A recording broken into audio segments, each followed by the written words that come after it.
नमस्कार फ्रेंड्स, एकताच किचनमध्ये आपलं मनापासून स्वागत आहे। फ्रेंड्स, उन्हाळा चालू झालेला आहे, कडाक्याचे ऊन पडलेले आहे आणि उन्हामध्ये आपल्याला जो होणारा त्रास आहे तो दूर आपल्याला करायचा असेल तर या पद्धतीने ताक अगदी थंडगार अशा पद्धतीने तयार करून प्या आणि रोज प्या। खूपच छान आणि खूपच हेल्दी आहे। तर फ्रेंड्स, मसाला ताक बनवण्यासाठी आपल्याला फारसा असा वेळ लागत नाही। अगदी झटपट अशा पद्धतीने आपल्याला ताक बनवायचे आहे आणि झटपट अशा पद्धतीने ताक बनून तयार होते। तर फ्रेंड्स, रेसिपी जर तुम्ही शेवटपर्यंत बघितली असेल, माझी रेसिपी तुम्हाला आवडली असेल, ताक बनवण्याची पद्धत तुम्हाला आवडली असेल तर प्लीज लाईक, शेअर, सबस्क्राईब करायला विसरू नका। चला तर मग वेळ न घालवता रेसिपीला आपण सुरुवात करूयात।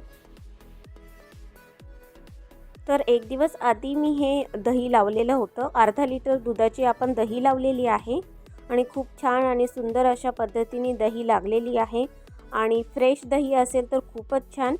2-3 दिवसाआधीची जर दही आपण यूज केली तर ती आंबट असते, त्यामुळे आपण एक दिवस आधी दही लावलेली आहे आणि खूपच छान पद्धतीने दही तयार झालेली आहे।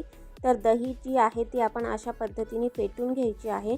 फ्रेश दही असल्यामुळे ताकाची टेस्ट अगदीच आंबट अशा पद्धतीने आपल्याला लागणार नाही आहे। टेस्टी अशा पद्धतीने आपल्याला ताक बनवून तयार भेटेल। तर आपण एक मिक्सरचं भांडं घेतलेलं आहे। त्या मिक्सरच्या भांड्यामध्ये आपण आलं ॲड करायचं आहे। आल्याचा मी छोटासा तुकडा घेतलेला आहे, त्याला बारीक बारीक चिरून घेतलेला आहे। नंतर आपण त्यामध्ये एक मिरची ॲड करायची आहे, ती अशा पद्धतीने आपण 3 भागामध्ये कट करून घेतलेली आहे। त्यामध्ये आपण लसूण पाकळ्या ॲड केलेल्या आहेत, 3 लसूण पाकळ्या मी त्यामध्ये ॲड केलेल्या आहेत। नंतर त्यामध्ये कोथिंबीर ॲड करायची आहे, 1 चमचा जिरा ॲड करायचा आहे। नंतर आपण चवीपुरते मीठ ॲड करायचे आहे। तर हे सर्व आपण मिक्सरमध्ये बारीक करून घ्यायचे आहे। जर ते बारीक होत नसेल तर थोडंफार पाणी ॲड करून तुम्ही बारीक करून घेऊ शकता। तर अशा पद्धतीने आपण जाडसर अशा पद्धतीने मिक्सरमधून बारीक करून घेतलेले आहे। नंतर जे आपण फेटून ठेवलेले दही आहे ते दही आपण त्यामध्ये ॲड करायचे आहे। अर्धा लिटर आपण दही बनवलेली होती, ती सर्व दही आपण त्यामध्ये ॲड केलेली आहे। नंतर परत एकदा आपण मिक्सरमध्ये ते बारीक करून घ्यायचे आहे। तर यामध्ये तुम्हाला हवा असेल तर थोडीशी साखर तुम्ही ॲड करू शकता। तर मी यामध्ये 1 चमचा साखर ॲड करणार आहे।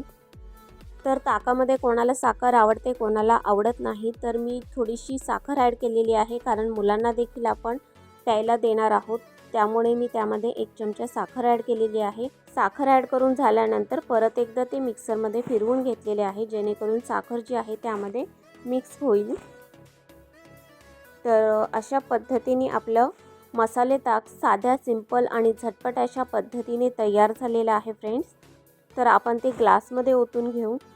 तर फ्रेंड्स, हे जे ताक आहे ते तुम्ही फ्रीजमध्ये करून तयार करून ठेवू शकता किंवा एक माठ आणायचा आहे छोटासा, त्यामध्ये तुम्ही स्टोअर करून ठेवू शकता 1 दिवसासाठी आणि ते तुम्ही बाहेरून उन्हातून आल्यानंतर हे ताक जे आहे ते हेल्दी पद्धतीने करून तुम्ही पिऊ शकता। खूपच छान आणि हेल्दी अशा पद्धतीने आपलं मसाले ताक तयार झालेलं आहे फ्रेंड्स। आणि मोठ्यांनाच काय तर लहानांना देखील हे ताक नक्की आवडेल आणि नक्की ते आवडीने पितील, अशा पद्धतीने आपण ताक बनवलेलं आहे। फ्रेंड्स, रेसिपी जर तुम्ही शेवटपर्यंत बघितली असेल आणि माझी ही साधी, सिंपल अशा पद्धतीने ताक बनवण्याची पद्धत तुम्हाला जर आवडली असेल तर प्लीज लाईक, शेअर, सबस्क्राईब करायला विसरू नका। चला तर मग पुन्हा भेटू फ्रेंड्स नेक्स्ट व्हिडिओमध्ये नेक्स्ट रेसिपीसोबत। बाय।